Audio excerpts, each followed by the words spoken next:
Hey guys, I think that the Chapter 7 problem solving think piece for this week is actually pretty simple and pretty straightforward. I'm not going to spend too much time on it, so if you have questions beyond what I discuss here, please send me an email and let me know. The first part of our think piece, and I don't actually have slides, y'all, this is just a placeholder so that you don't have to see my whole face on your screen. But the first think piece asks us to decide between these two lists, which one should use numbers and which one should use bullets. Should they both use numbers? Should they both use bullets? How should we organize these lists? So for list number 1, it wants you to organize steps. It says to access your online course, follow these steps, and then you get 7 steps that you need to follow. So I think that the best way to organize this is through numbers, because numbers are a series of sequences, 1, 2, 3, 4, 5, and so are steps. Generally, if you are writing a list of steps, you're telling someone that they should do step 1 first, then proceed to step 2, then move on to step 3, so on and so forth. Of course, we know that not all processes 100% must begin at step 1, but that's the concept, right? So because we have steps, and because steps and numbers are sequences, that is what I would use to organize this list. Would bullets work? Sure, but numbers are probably better.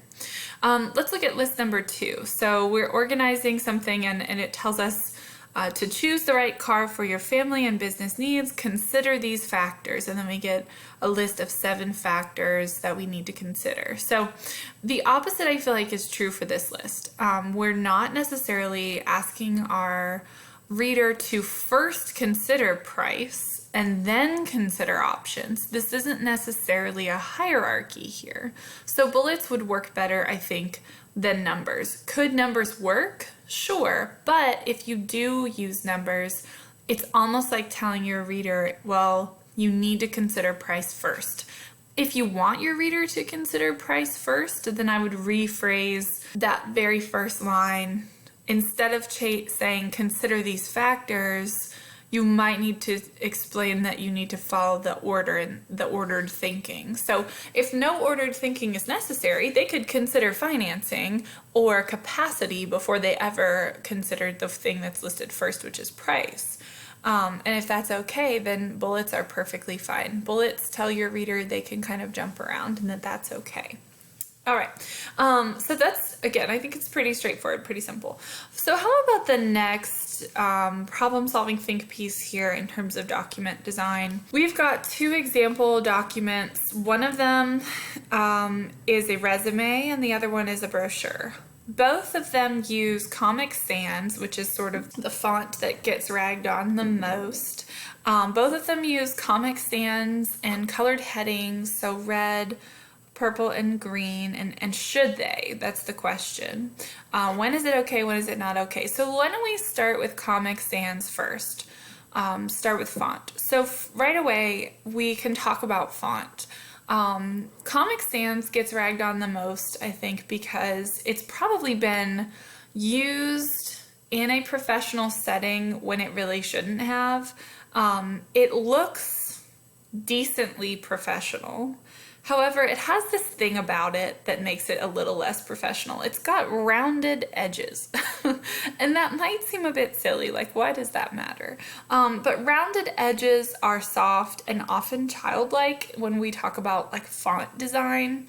If you look at fonts that are particularly created for children, children's products, children's toys, children's movies, whatever, you're gonna see a lot of that kind of like soft, rounded bubble type letters. There's this whole visual association with Comic Sans as being a little bit too informal and juvenile for the purposes of writing professional text. So if that's the case, then we have to ask ourselves, okay, when should you use the most professional text? So when would Comic Sans definitely not be okay? I think a resume is the answer to that question. So I do not think that this author should have used Comic Sans to write their resume. It's just too informal. It suggests, unless you are being quirky and you know that the person on the receiving end is going to value and appreciate and understand your quirkiness, I would not put it in your resume. It's not difficult to read. That's not the issue. It's just a little bit too informal for the purposes of that. So then we also have the question of, okay, is it acceptable to use Comic Sans in a brochure? Or in our textbook asks us an even broader question. Is it acceptable to use designer fonts? So not like what you see on your screen, but fonts that have been created by a graphic designer. In a brochure, yes, I think it's perfectly acceptable. In fact, I would say that there's not really any issue with using Comic Sans here. Do all brochures need to be professional? I think they need to be readable. I think they need to target a certain audience, but what are we talking about in this brochure? We're talking about something is cheap. You get 2 for 1.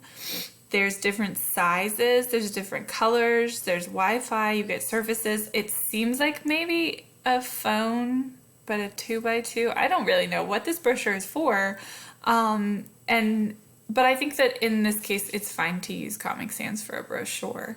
There's probably a better designer font out there that this company could have chosen, but I don't think that there's an issue with using designer fonts. You want to use a designer font when you want to grab someone's attention and also help to convey a message. You want to do that in a resume. You want to grab your reader's attention and convey a message, but you want that message to be one of professionalism, which is why you don't want to use designer fonts in a resume. All right.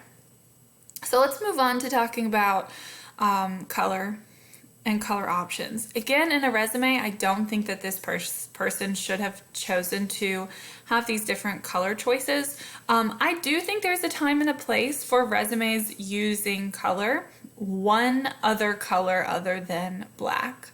So if you were going into like high fashion, couture, something like that, and maybe you wanted your resume to stand apart, you might employ one additional color that's like a pop, bright but readable pink or red or dark green or something like that in a very minimal way that doesn't detract but that just adds a little bit of flair. I think in a situation like that, it's okay. I think, however, most of the time you should stick with just straight black font. The just dark and bold, there's a really nice contrast with white piece of paper and black font that looks extremely professional. So here on the resume, I don't think they should have chosen colors. We also have to consider people who may have color sensitivities. Sometimes people see red and green as the same color, and if you're using color to highlight or bring attention to something, then that could be an issue for someone. So you have to think about that as well. In terms of the colors chosen, I don't know, the purple seems kind of light. So again, if someone has like a reading issue in terms of color and a contrast disability, then they might not even be able to see the color that you've picked. So again, high contrast black and white is the best. You don't want your resume to get thrown in the trash because of document design issues. On a brochure, it's probably fine. I think that color use in a brochure, again, can grab your reader's attention, but there has to be a good contrast with the use of color. You don't want to put like highlighter yellow font on the, like in front of highlighter green font, because even someone who has no real color or visual disability or an impairment, they're still not going to be able to see that. So you not only do you want to think about people who might not be able to see that, but think about just your everyday reader who can't see that because it's a poor choice. So those are things to think about too.